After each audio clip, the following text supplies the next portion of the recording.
Hello everybody, John Gregory here from Theme Park Tribune, bringing you another hotel room tour and review, this time near Six Flags over Georgia. This is the Hampton Inn & Suites Six Flags, located about 4 miles away from the park in Lithia Springs, Georgia. I stayed here for 2 nights in April of 2023, paid $148 per night through hotels.com, and let me look around and show you what I think of the room and just some thoughts on staying near Six Flags over Georgia in general. So this is a 2 double bed room here at Hampton Inn, and I want to say Hampton Inn is one of the most reliable of any sort of chain hotel, and especially if you want to get on the lower end of what Hilton offers, because it seems like everything in Hampton has been pretty recently updated, as you'll see as I walk around the room. But let's go start by the door and just turn straight away into the bathroom. An important part of any hotel room. Whoops, I left a little towel there. You know, I want to keep it tidy for you during the tour and everything. Basic enough bathroom. It does look like they removed some dispensers, or at least had some at some time. That's a little bit of a lower end touch because I prefer to use that than just, bar soap for hand washing and in the shower. But otherwise, perfectly clean, serviceable bathroom. A good amount of counter space, a little bit of storage. Shower is nothing special, but really good water pressure. Got hot almost immediately. And you might be able to tell from the water droplets, I recently tested this. And also in here, looks like there were dispensers at some point for probably body wash, shampoo, conditioner, whatever. And that's gone now. You have to go back to the little bottles, which I would prefer the dispensers, to be honest. But yeah, perfectly good bathroom. The sliding door to the bathroom actually hides the closet in case you have trouble finding it. The basic closet stuff. No safe in here, but ironing board iron, a few hangers, some extra blankets, that's it. What is currently storing my luggage is just a little kind of roller station and got a drawer on it, so a little extra storage. And then you come up to one of the many USB plugs in here. This is a little bit more, how should I say? A little bit more work to do to install one of these rather than just, plug something into the wall and have it on a stand. So clearly a little more effort into updating this hotel to get USB plugs in it, but I like it. You got plenty of them all over the place. The TV console has your usual stuff, some storage. This is where the mini fridge is, your microwave, drawers, and there you go. But no safe to speak of, if that's important to you.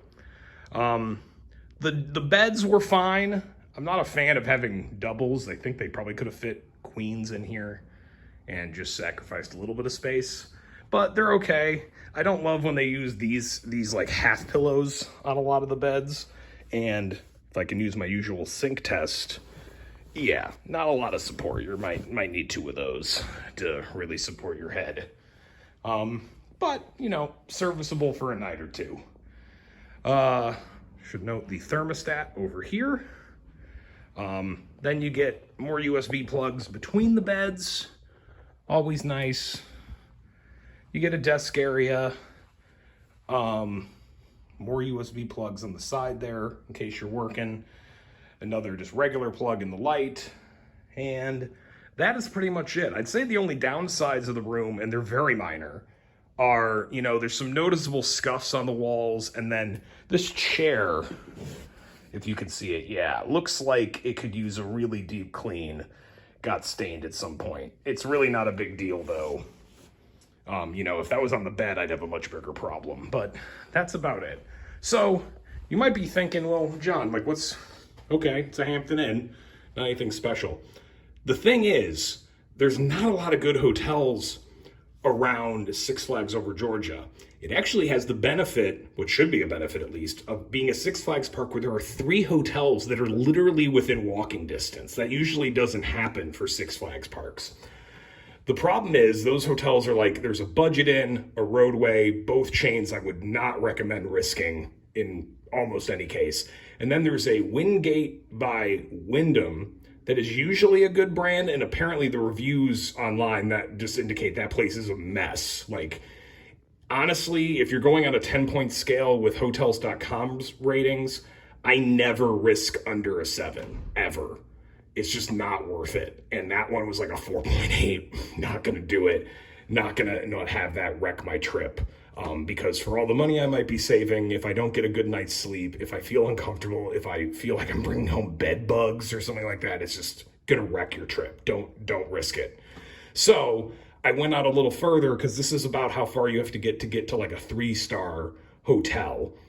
There's a cluster of them right around here in Lithia Springs. And if you have a car, it's in a 6-7 minute drive to the park. It's perfectly reasonable.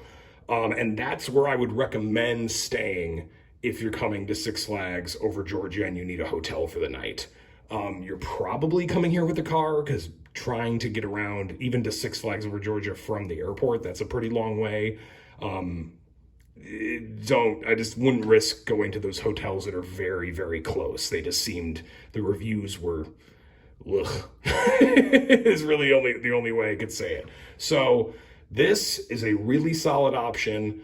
It's a little pricier, I think, for my trip because I'm just on the tail end of spring break. I think that price would come down a bit, which is a little more reasonable for a Hampton Inn. 150-ish per night is on the high end of what I'd pay for a Hampton. I'd want it more like 115, 120 is more reasonable for this price range. But to get something clean and comfortable near Six Flags over Georgia and during this time of year, I'll overpay a little bit. So that'd just be my recommendation. Come to a place like this or some of the other 3-star hotels around this area rather than staying right next to Six Flags over Georgia. It just didn't seem like it was worth the risk. Because here, clean, comfortable, you can depend on it. And that's this review. Check out more videos on the channel. I've got a lot of these types of reviews. It's kind of my bread and butter for my YouTube channel. And check out themeparktribune.com for more in-depth reviews of theme parks, new rides, and all the latest theme park news from around the country. Thanks.